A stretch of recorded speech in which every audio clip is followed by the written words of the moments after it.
My father was dying, and the room felt like it was holding its breath with him. Machines beeped softly. The family stood gathered around his bed, siblings, aunts, uncles, all pretending to be united for the final hours of a man they had quietly abandoned long before his heart began to fail. I held his hand tightly, tears slipping down my face as his breathing slowed. My wife stood at the back of the room, silent, unreadable, her eyes fixed on the floor. Everyone waited for my father's last words, a blessing, a goodbye, a memory. Instead, he opened his eyes with sudden clarity, scanned the room and looked past all of us, straight at my wife. A faint, strange smile curved on his lips. A smile none of us had ever seen on him. And in a weak, cracking whisper he said, "Finally you know what you want. But you don't know what awaits you." The room froze. My wife's head jerked up, her face draining of color. She took a half step back as if his words had physically struck her. I wiped my face. "Dad, what does that mean?" But he wasn't looking at me anymore. He wasn't looking at anyone. His eyes stayed fixed on her, steady, knowing, almost warning. My wife whispered, barely audible, "Oh God." And before I could ask another word, my father's hand went limp in mine. His final message wasn't for me. It was for her. And in that moment, a cold truth settled in my chest. My father died knowing something about my wife. That I didn't. The room erupted into crying, but my mind was somewhere else entirely. I couldn't stop replaying the way my father looked at her, not confused, not delusional, but aware. As if he had been waiting for that exact moment to speak directly to my wife. She slipped out of the room quietly, hoping no one noticed. I noticed. I watched her fingers tremble as she pushed the door open and disappeared into the hallway. My brother hugged me, my mother sobbed into my shoulder, but nothing reached me. My father's words had carved themselves into me like a warning. You don't know what awaits you. Minutes later, when the crowd thinned, I left the room to find her. She stood alone near a window, arms wrapped around herself, breathing fast. "Why did he look at you like that?"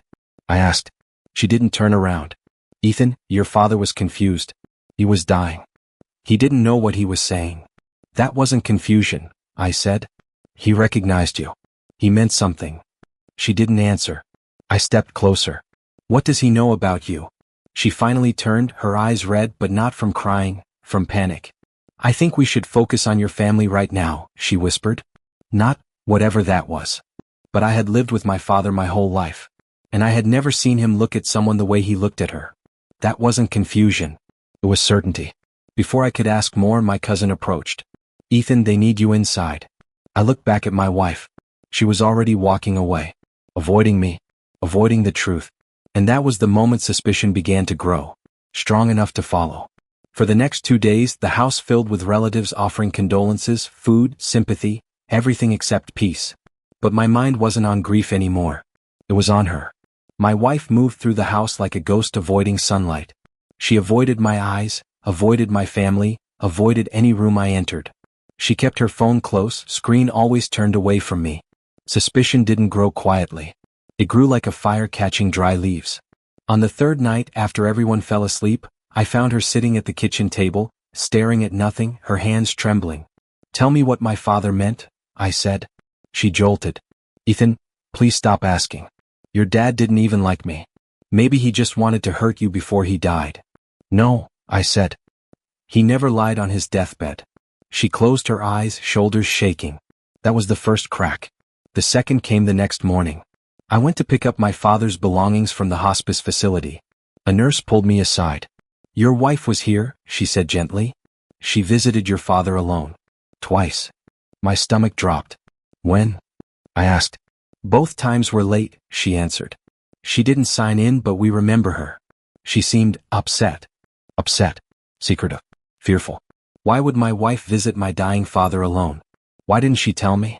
Driving home, my hands tightened around the steering wheel. Every memory of the last month replayed in a new light. Her late-night walks, her sudden nervousness, her excuses. My father's final words weren't random.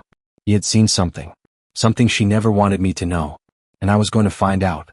That night, after the house quieted again, I walked into our bedroom and found her sitting on the edge of the bed, gripping her phone so tightly her knuckles were white. She looked up at me like she expected a verdict. "We need to talk," I said. Her eyes dropped. "Ethan, please don't make this harder." "Harder than what?" I asked. "Harder than lying to my father?" Harder than visiting him secretly? Harder than whatever he knew about you. She winced like the words themselves hurt.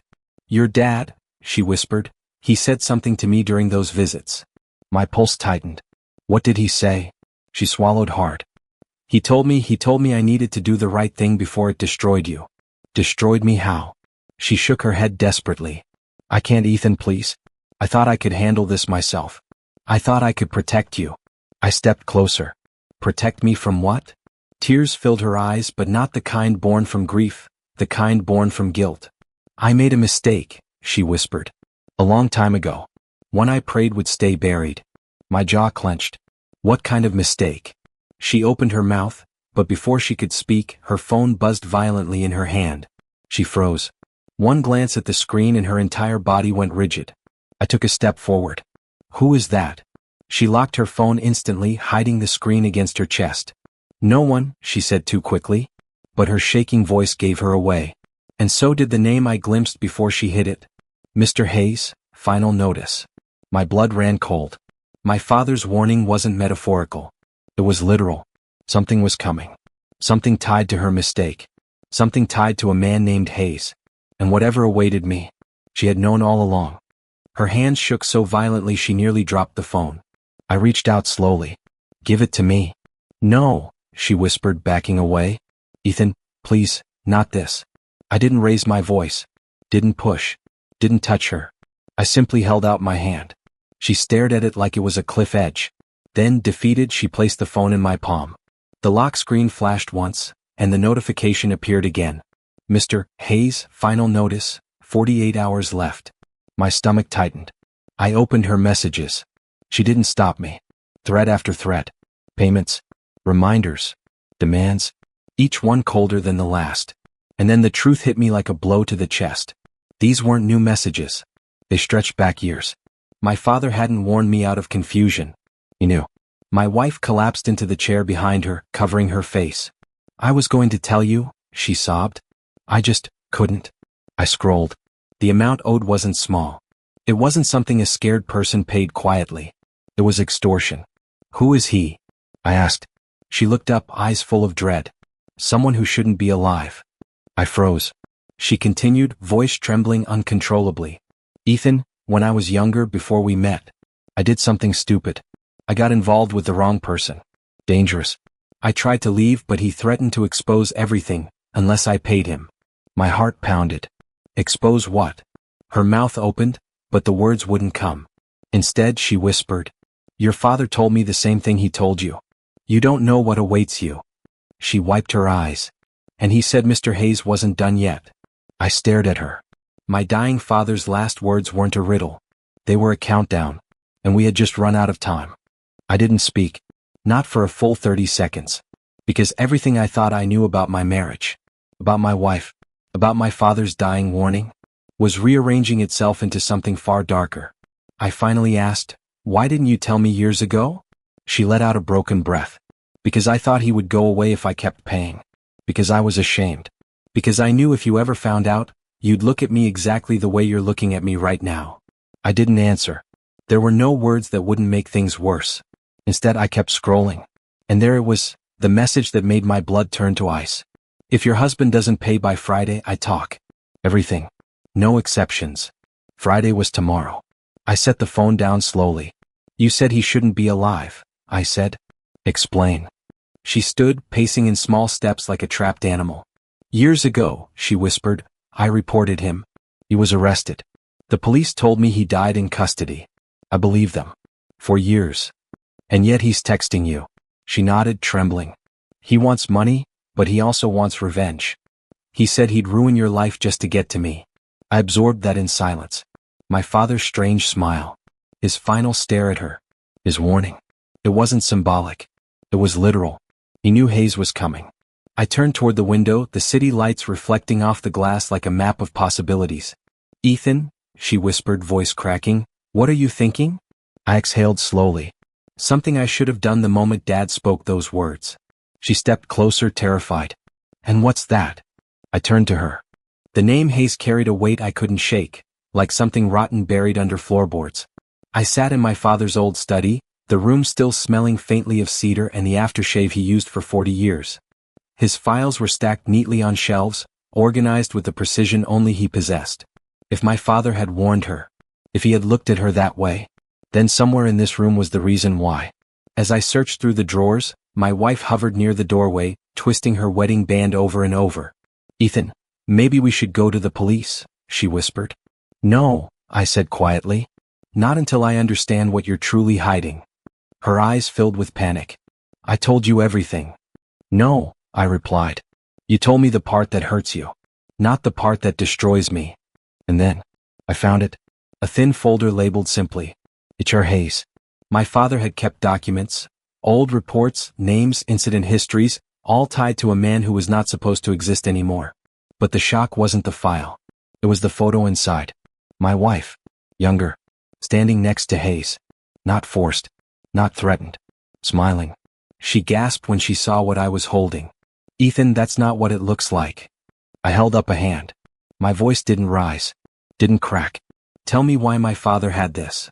She covered her mouth, shoulders shaking. "Because," she whispered, "your father knew me long before you did." The floor seemed to drop beneath me. I stared at her. She wasn't done. "And Ethan, there's something else I never told you." She took a step back, trembling. "Hayes, he isn't coming for me." She lifted her eyes to mine. "He's coming for you." For a long moment I just stared at her. "No more riddles," I said. "Tell me everything. Now." She sank into a chair, her voice barely holding together. "Your father wasn't warning me that night," she whispered. "He was warning you, because Hayes blames you for something he thinks you did." My stomach tightened. What could I have done? I never met the man. She shook her head. "Not directly. Years ago your father worked a case. A financial one. Hayes was laundering money through shell companies. Your father built the evidence that put him in prison. But Hayes, he believed someone betrayed him. He believed the Price family ruined him." I froze. She continued, her hands trembling violently. "He thought I was connected to your father. That's why he targeted me first. But once he found out I married into your family, everything changed. The extortion wasn't about me anymore." The truth clicked into place with a sickening weight. Hayes had been circling us for years, waiting, planning, counting down. My father's final smile wasn't cruel. It was a message, a passing of a burden, a warning wrapped in love. I stood, walked to the window and stared out at the quiet street. "When does Hayes want the money?" I asked. "Tomorrow," she whispered. I nodded. "Good." She looked at me confused. "Good? Ethan, what are you?" "I'm not giving him a cent," I said softly.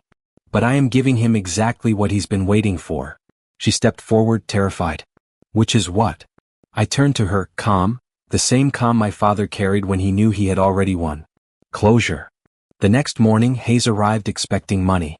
What he got instead was the full weight of every federal charge my father documented, hand-delivered to the agents who had been waiting for my call. Hayes was arrested before he even reached our door. My father's warning had been real, but so was his justice.